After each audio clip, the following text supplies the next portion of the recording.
J'en ai marre de ces gauchos sur les réseaux qui m'expliquent que la musculation c'est un sport de droitard. Quand je vais à la salle, je me demande pas si mon voisin il est de gauche ou de droite, je me dis juste qu'il est là pour améliorer sa santé et améliorer son physique. C'est pas parce que c'est un sport solitaire, individualiste, parce qu'on muscle notre corps, que c'est un sport de droite. Regarde, la boxe qui est un sport individualiste, c'est un sport populaire. Et d'ailleurs, c'est pas parce qu'on est seul sous notre première barre à 100 kg développé couché qu'on n'est pas super content de le partager avec tous nos bros. Le problème sur les réseaux sociaux aujourd'hui, c'est que dès que quelqu'un essaie d'être beau, musclé ou en bonne santé, c'est carrément vu comme un truc de droite. Si ça vous dérange pas, moi je vais retourner transpirer comme un bœuf, muscler mon corps et mon esprit, parce que si ça fait de moi un mec de droite, sous prétexte que je vais à la salle de sport, je peux plus rien pour vous les gars. Aujourd'hui, on va parler musculation, mais on va pas faire un énième contenu fitness sur les 3 meilleurs exercices pour avoir des gros bzaises. Comment ça, pas mal les bzaises? Ou un top 5 des compléments alimentaires de merde. Ma bière halal. Non. On va se demander quelle est la fonction politique et sociale de la musculation. Et là-dedans, je vais inclure plus largement le corps et la force physique. Quand on parle musculation aujourd'hui, on pense souvent à des salles de sport, des haltères et des corps sculptés pour la performance ou l'esthétique, bien huilés sur Instagram avec des poses et la JoJo Adventure. Aïe, aïe, aïe, aïe. Mais le rapport au corps musclé ou à la force physique remonte à bien avant l'invention de la fonte. Déjà dans l'Antiquité, le muscle portait une charge, politique et morale. Dans la Grèce antique, l'idéal de l'homme accompli se résumait dans une formule « kalos kagatos », beau et bon. Ce n'était pas juste une question esthétique, un corps entraîné et harmonieux témoignait d'une âme disciplinée, d'un citoyen vertueux, digne de participer à la vie de la cité. C'était d'ailleurs une pratique uniquement réservée aux citoyens et donc représentative d'une hiérarchie sociale. Le muscle est d'abord attribué aux figures mythologiques, des dieux comme Apollon, Hermès ou Zeus incarnent un corps idéal où le muscle n'est jamais hypertrophié ni exhibé pour lui-même parce que leur puissance est naturelle, elle ne requiert aucun effort.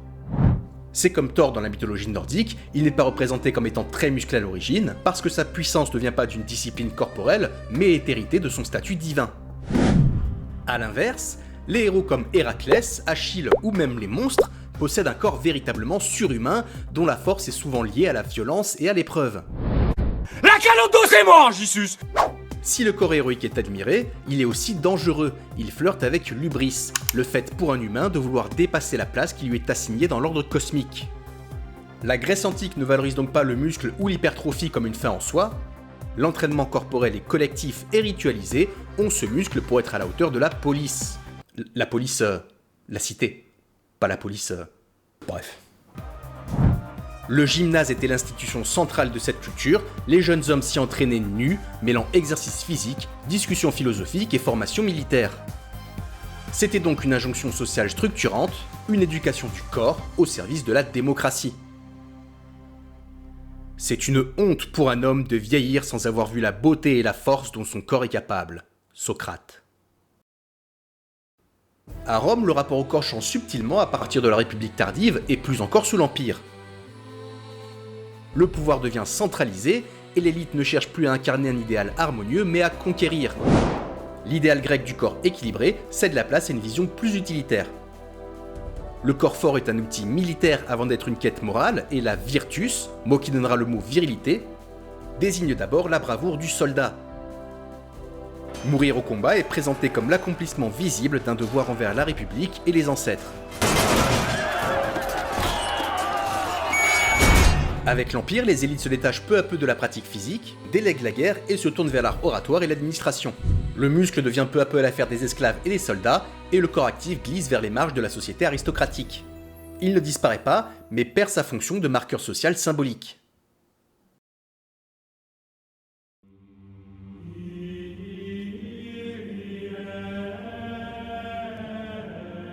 La chair est l'écueil de l'âme, de la résurrection de la chair. Avec l'avènement du christianisme, la perception du corps évolue, et l'iconographie médiévale nous montre que la force physique et la musculature continuent d'être valorisées. Dans les représentations de héros bibliques comme Samson, de saints combattants, d'anges ou de figures laborieuses. Le corps fort incarne autant la puissance que la vertu. Ce qui change, ce n'est pas tant la force elle-même que sa signification. Le corps est encadré spirituellement et moralement, de sorte que ses représentations prennent un autre sens. Contrairement à certaines idées reçues, le Moyen-Âge n'a pas systématiquement rejeté le corps comme lieu de péché. Dans le Speculum Virginum par exemple, on retrouve l'idée que le corps est bon tout en plaçant l'esprit au-dessus. L'attention portée à la peau ou à la pilosité permet de représenter des qualités morales et des relations de hiérarchie, mais aussi de structurer des rituels ou des pratiques dévotionnelles. Par exemple, une peau claire pouvait renvoyer à la pureté ou à l'innocence, tandis que des corps velus pouvaient renvoyer à l'animalité. L'ambiguïté est constante. Le corps exprime la perte et le péché, mais il est aussi la voie vers le salut, en particulier dans l'image du Christ ou des saints, où il est le support de l'expérience spirituelle. Il est le reflet de l'homme dans sa relation avec Dieu, du moins jusqu'à la Renaissance.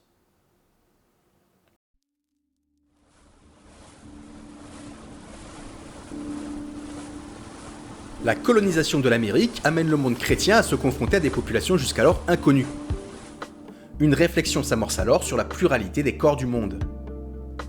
La réforme contribue par ailleurs à redéfinir les rapports entre l'être humain et Dieu, privilégiant un accès direct, et l'invention de l'imprimerie produit une révolution dans la diffusion des écrits et des images, notamment concernant les corps.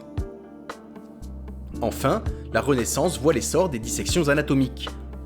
On découvre l'intérieur du corps, ce qui transforme les connaissances sur son fonctionnement. La Renaissance marque donc une rupture majeure dans le rapport au corps. La redécouverte et la fascination pour les sculptures gréco-romaines comme le David de Michel-Ange marquent un tournant. Le corps humain, désormais célébré pour son harmonie géométrique, devient un objet d'étude à part entière. Cette époque voit naître une véritable anatomie scientifique, libérée en partie des tabous religieux. Artistes et savants dissèquent des cadavres, mêlant rigueur empirique et quête de beauté. Loin de la méfiance patristique envers la chair, le corps est perçu comme un reflet de l'ordre divin, à la fois chef-d'œuvre naturel et sujet de connaissance. Il est célébré comme un idéal universel, mais en réalité, on parle du corps masculin, blanc, valide, jeune et appartenant aux classes dominantes. L'homme de Vitruve n'est pas l'humain abstrait, c'est l'universalisation d'un corps singulier, celui d'un homme issu des élites urbaines, élevé au rang de normes anthropologiques. Les corps féminins populaires, racisés ou invalides sont exclus de ce régime de savoir, relégués à la reproduction, voire considérés comme déviants. Ce qui est très intéressant, c'est de se demander quelles sont les relations hommes-femmes, la position des uns et des autres dans tous les domaines, du savoir, du pouvoir, du corps, du travail, etc., aux différentes époques de l'histoire. Vous parliez de la Renaissance. La Renaissance, c'est extraordinaire, mais il ne faut pas oublier que c'est l'époque des sorcières. Cette époque de grande découverte du savoir s'accompagne d'une persécution incroyable qui a été racontée maintes fois parce que on estimait que les femmes justement étaient hors du savoir, dangereuses, etc. Donc à chaque époque se demander comment ça se passe entre les hommes et les femmes. C'est ça le grand sujet de l'histoire des femmes.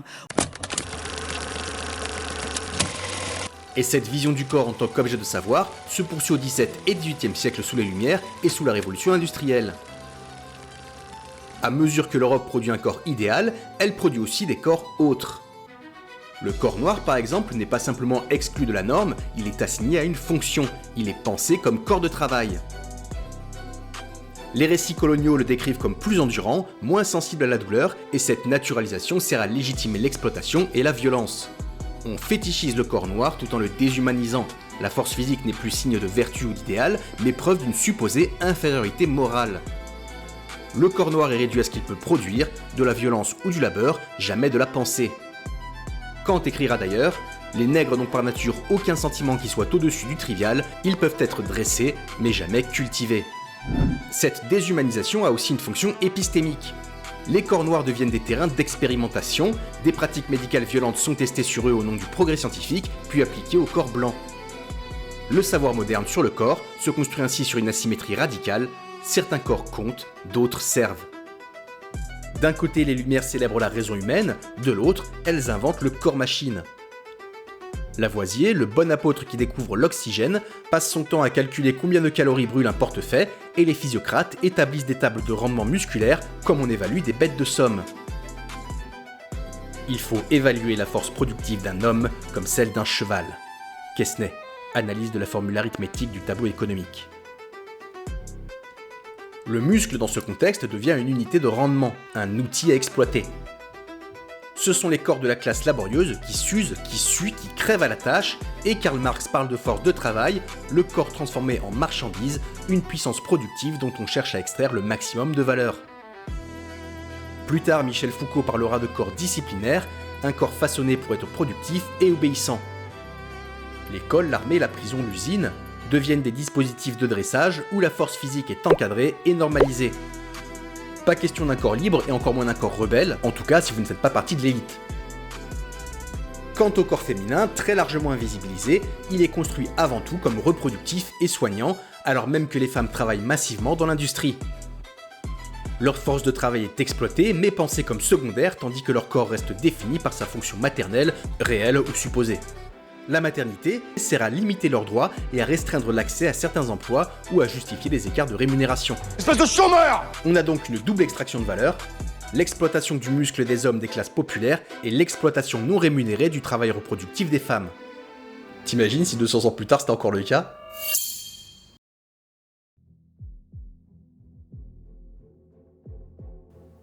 Dans les quartiers populaires où le travailleur n'a ni capital économique, ni capital culturel, ni capital symbolique d'ailleurs, la force physique est une stratégie de survie.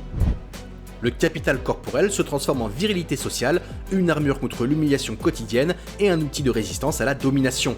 Du moins pour les hommes, car si le muscle offre une protection symbolique contre les puissants, il impose aussi une forme de domination sur les plus faibles. Et cette tension va révéler la dialectique fondamentale de la musculation, entre corps dressé et corps rebelle, la force au service de la domination comme de la libération.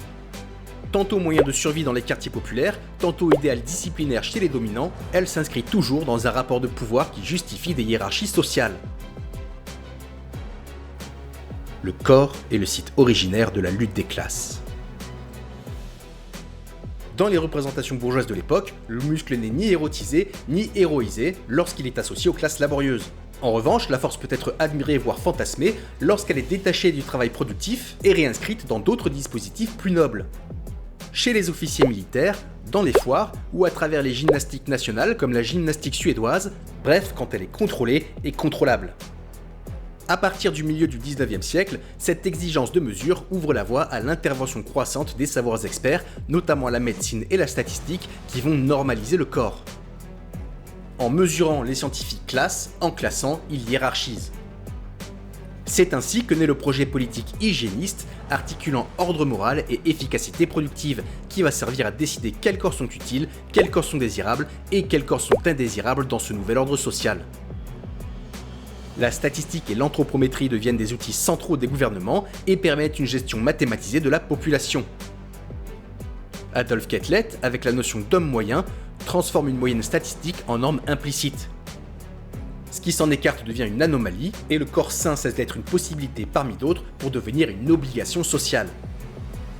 En France, des figures comme Louis-René Villermé analysent les liens entre santé et productivité ouvrière, et en Angleterre, Edwin Chadwick défend des politiques sanitaires massives, non pas par pur humanisme, mais au nom de l'efficacité économique et de la stabilité sociale. L'hygiénisme naît ainsi d'un double mouvement, améliorer la santé des populations tout en optimisant leur rendement. À la fin du 19e siècle, Francis Galton, cousin de Darwin, formalise la doctrine eugéniste inspirée du darwinisme social. Francis cherche à améliorer la population en favorisant la reproduction des individus jugés supérieurs, c'est l'eugénisme positif, et en limitant la reproduction des individus jugés inférieurs, l'eugénisme négatif, visant principalement les malades, les handicapés et les autres races. Ce que la nature fait pour les plantes et les animaux au moyen de la sélection naturelle, l'homme peut le faire pour lui-même par une sélection artificielle. Francis Galton, Inquiries into Human Faculty.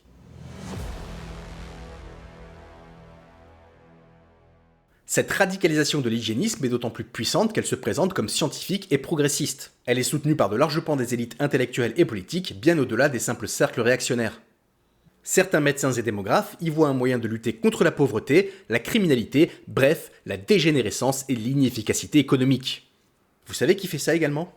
But we always take people from Somalia, places that are a disaster, right? Filthy, dirty, disgusting, ridden with crime. Alors oui, mais je pensais plutôt au général mandibule dans Fourmise.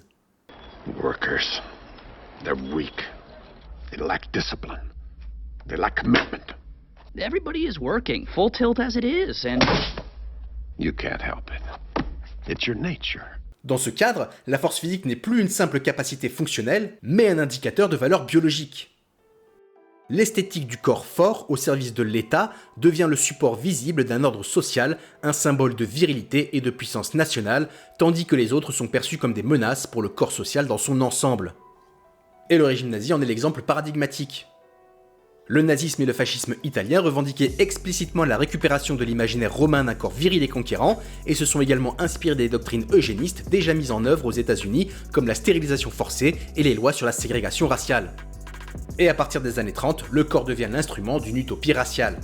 Je ne peux pas survivre quand il n'y a que des blonds aux yeux bleus, c'est au-delà de mes forces. Le corps arien, jeune, blond, musclé, endurant, devient l'icône du Reich. On glorifie l'homme nouveau, le père de famille viril est prêt à se sacrifier pour sa patrie, tandis que les faibles, les dégénérés sont stigmatisés ou exterminés. Ce culte de la force virile et militaire marque profondément l'imaginaire du muscle en déplaçant la force hors du champ de l'émancipation populaire pour l'installer dans une logique biopolitique brutale, celle d'un corps fort parce qu'il appartient à la race pure. Et cette récupération laisse d'ailleurs des traces profondes dans les esthétiques virilistes contemporaines.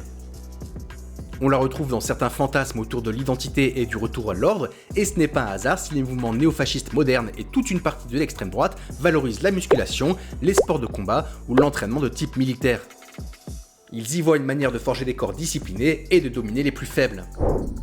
Et de ce point de vue-là, le corps, l'idée d'un corps esthétique parfait, fort, puissant, a été récupérée parfois par des personnes de droite ou d'extrême droite, bien sûr. C'est connoté. C'est connoté parce qu'il y avait la recherche d'un ordre tout puissant qui ne permet pas la déviance. Et du surhomme. Le muscle est un marqueur identitaire. L'expression le physique de ces idées n'a rien d'innocente. Elle s'inscrit dans cette logique de hiérarchisation. Le corps comme indicateur de valeur sociale et morale.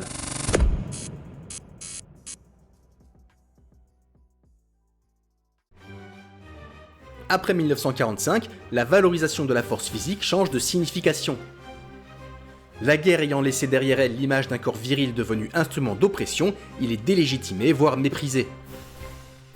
Et même si dans les quartiers populaires le corps fort continue d'exister comme espace de réappropriation, il est progressivement remplacé dans l'imaginaire par des modèles plus modernes avec la promesse d'ascension sociale. L'intellectuel, le technicien.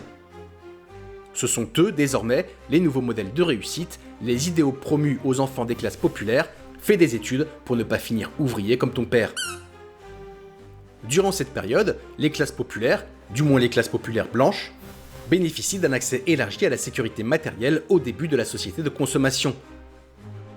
L'État-providence est en expansion et accorde des protections collectives arrachées par les luttes et les revendications sociales. Cette relative stabilisation des conditions d'existence tend à réduire le besoin de mobiliser le corps comme capital de survie ou comme ressource centrale de reconnaissance. La dignité sociale ne repose plus sur la force physique, elle est désormais médiée par la qualification. Mais en parallèle, après les années 50, s'installait un autre cadre, notamment aux États-Unis, celui de la guerre froide. Le monde est désormais pensé comme un champ de compétition permanente où chaque bloc cherche à prouver sa supériorité. En URSS, l'idéologie de la Fyscultura a promu la pratique du sport et de l'activité physique pour l'ensemble de la population. Des programmes comme Ready for Labor and Defense ont intégré des tests physiques pour des millions de citoyens, y compris des femmes, et les athlètes féminines soviétiques ont été des figures de réussite internationale pendant la guerre froide. Leurs performances étaient conçues comme des preuves de la supériorité du modèle soviétique. Aux États-Unis, et plus généralement dans le monde occidental, le muscle cesse d'être un simple outil au service du collectif autoritaire pour devenir étendard de la réussite individuelle. Il incarne l'idéal du self-made hollywoodien. Par extension, il s'inscrit aussi dans la lignée des archétypes de super-héros, eux-mêmes héritiers des héros mythologiques, corps puissants, forces surhumaines, destinées exceptionnelles, etc. L'histoire se répète, mais toujours différemment. Et c'est ce tournant qui prépare le terrain à la récupération capitaliste. Dès les années 70-80, avec la montée du néolibéralisme et la médiatisation du bodybuilding et de ses grandes figures, le muscle quitte les marges pour devenir un produit. On ne se muscle plus pour survivre ni pour servir un état fort, mais pour se vendre soi-même. Le muscle se mue en capital esthétique et colonise notre imaginaire à travers l'industrie du fitness et du divertissement, imposant de nouvelles normes de virilité.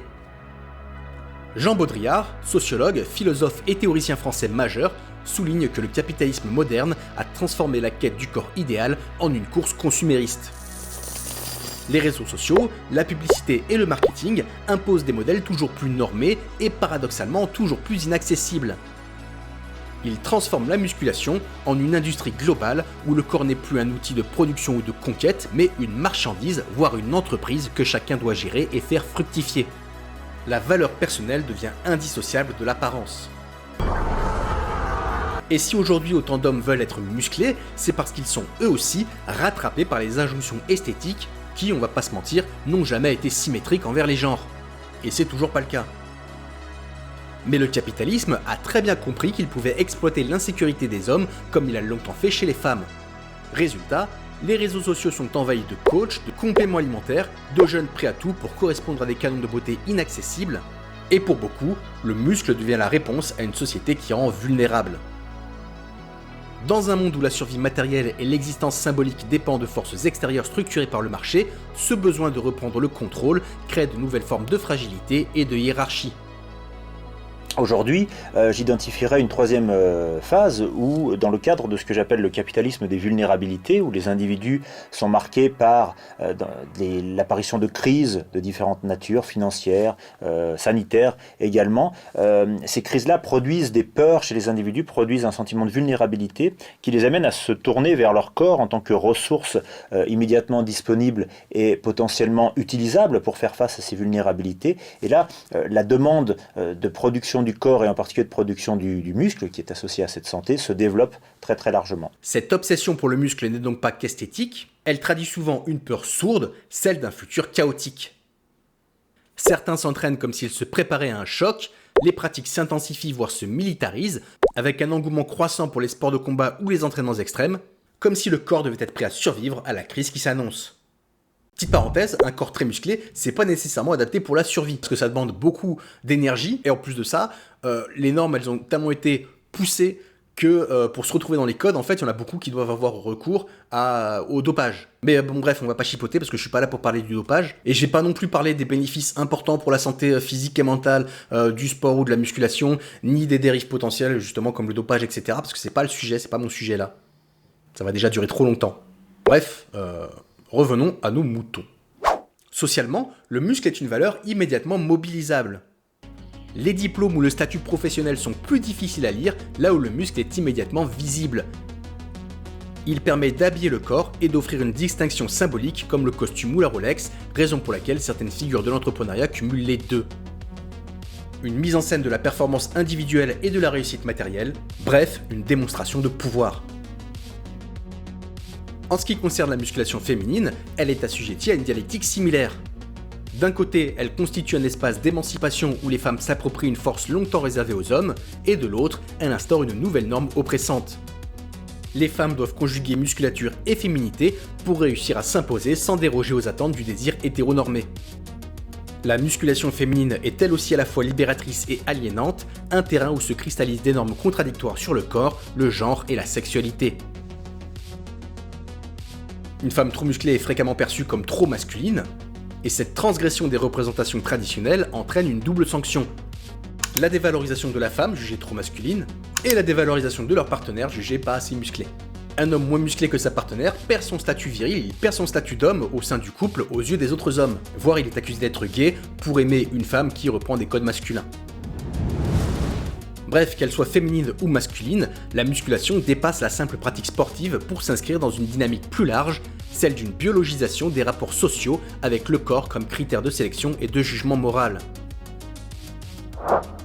La popularité de la musculation et la montée des discours masculinistes liés au contexte social ont mis en avant l'influence des courants conservateurs et d'extrême droite qui valorisent le corps musclé comme symbole de force et d'autorité.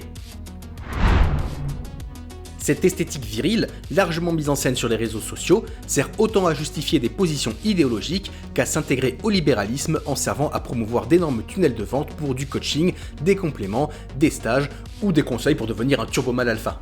Mes chers alphas, on va parler langage non verbal. Je vais vous donner 4 conseils pour améliorer votre prestance et votre confiance en vous. Ta gueule ! La musculation s'inscrit dans une recherche identitaire. Elle attire des individus en quête de reconnaissance ou de contrôle, souvent fragilisés par les injonctions sociales dans un monde prônant la compétition et la responsabilité individuelle. Par ailleurs, le mépris longtemps affiché par une partie de la bourgeoisie intellectuelle de gauche, à l'égard de la musculation et des sports populaires en général, comme la boxe ou le football, a de fait abandonné le corps à l'extrême droite. En disqualifiant ces pratiques comme étant beaufs, virilistes ou anti-intellectuelles, et en s'en détournant au nom de la distinction sociale et morale, elle a renoncé aux valeurs émancipatrices que ces sports pouvaient aussi transmettre. Ce vide symbolique a laissé le champ libre à d'autres récits, particulièrement auprès des classes populaires ou précarisées qui ne se reconnaissaient ni dans le moralisme ni dans l'élitisme de ces milieux, et c'est donc aussi par réaction que l'extrême droite a pu réinvestir ces espaces et ces pratiques sportives jugées vulgaires pour les charger de ses propres codes et de ses imaginaires, et rendre ces lieux plus hostiles pour les personnes minorisées ou qui ne partagent pas la logique jusqu'au boutiste ou sacrificielle qui est très souvent mise en avant dans ces milieux. À chaque entraînement, quand tu vas à la salle, tu y vas pour te faire mal. Si tu y vas sans cet état d'esprit, c'est perdu d'avance. C'est seulement le jour où tu vas commencer à apprécier cette douleur que tu pourras te construire un physique de champion, pas avant. Une angine, qu'est-ce que c'est? C'est une inflammation de l'oropharynx. Pourtant, le sport peut et doit être pensé comme un outil d'émancipation, un espace de soins individuel et collectif. Les sports constituent un terrain de lutte autour de la marchandisation du corps et de son capital symbolique, dont la nature ambivalente en fait à la fois un instrument de domination et un possible levier de résilience face à l'oppression.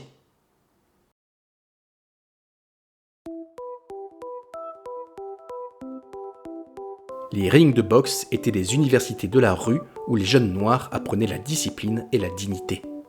Angela Davis. La musculation est un langage politique qui en dit autant sur notre rapport au monde que sur notre monde lui-même. Ce n'est pas la fonte qui a une couleur politique, ce sont les usages qu'on lui donne.